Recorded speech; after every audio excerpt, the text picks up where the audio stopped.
மாதம் மாதம் பணம் கொடுத்துட்டு தான் இருக்குது. அதுவும் இல்லாமல் டெண்டர் அப்போ 1.25 லட்ச ரூபா பணம் வாங்கினேன். அந்த பணமும் நான் கொடுத்தேன். யார்கிட்டையும் நான் வசூல் பண்ணலை, ஒன்றாக செய்யலை, எதுவுமே பண்ணலை. ஆனால் வேணுக்குன்னு என்னோட கடைகளை மட்டும் 6 கடைகளை மட்டும் டிடி கொடுக்கல, க்ளோசிங் ஆர்டர் போட்டு நான் தடுத்தரவு ஒன்று நிப்பாட்டிடுவேன், பிடிச்சா நீ பண்ணிக்கோ செஞ்சுக்கோ அப்படின்னு சொல்லி மிரட்டினாங்க. ஆஃபீஸ் பண்ணாங்க, பேசினாங்க, டிஎம்மும் பேசினாங்க, ஏஎம்மும் பேசினாங்க. நான் என்ன சொல்கிறேன், என்ன நீ நடவடிக்கை எடுங்க, நான் வேணான்னு சொல்கிறேன். எத்தனை இல்லீகல் பார் ஓடுது, எத்தனை இல்லீகல் பாரில் நீங்கள் காசு வாங்குறீங்க?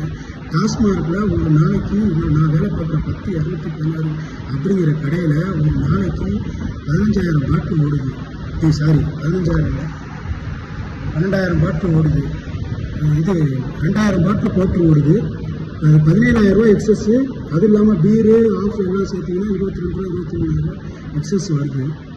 இந்த எல்லா எக்ஸஸையும் அவர் தான் வச்சுக்கிட்டு இருக்காரு. எக்ஸஸ் ஒவ்வொரு கடைக்கும் கணக்கு பண்ணி மாதம் கிட்டத்தட்ட ஒரு 15 லட்ச ரூபாய் 20 லட்ச ரூபா வந்துடுது. அதில் ஏஎம்க்கு பங்கு போகுது. இதை வசூல் பண்ணி கொடுக்குறது ஜேபி ஒரு வருஷம் வசூல் பண்ணி கொடுக்குறாரு. இது இல்லாமல் எஸ்ஆர்எம்க்கு எல்லா டிஸ்ட்ரிக்டில் இருந்து திருச்சி, தஞ்சாவூர், புதுக்கோட்டை, விழுப்புரம், பெரம்பலூர் எல்லா ஊரில் இருந்தும் வசூல், நாகப்பட்டினம் எல்லா ஊர்லேருந்தும் வசூல் பண்ணி ப்ரோக்கரேஜ் மாதிரி பண்ணிக்கிட்டு இருக்காங்க. ஒரு ஜேபி தான் வாங்கி கொடுத்துக்கிட்டு இருக்காரு.